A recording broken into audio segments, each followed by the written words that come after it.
Hey everyone, welcome back. Crunchyroll freezing on loading screen and never actually opening to your home feed. Here's a fix. First, go ahead and force close the Crunchyroll app completely from your recent apps. Then, go to your settings app. Then, toggle airplane mode on. Wait for about 15 seconds and then turn it back off to completely reset your network connection.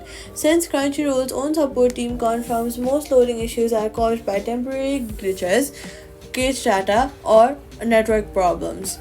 After connection restores, open Crunchyroll fresh and give it about 30 seconds before assuming it's stuck.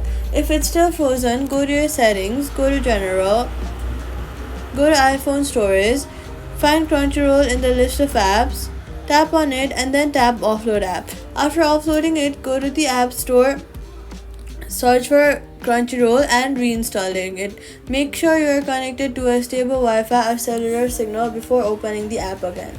So all you gotta do is airplane mode reset, force close and open the app, offload and reinstall on a stable connection. Crunchyroll loads past the screen and that's it. Subscribe.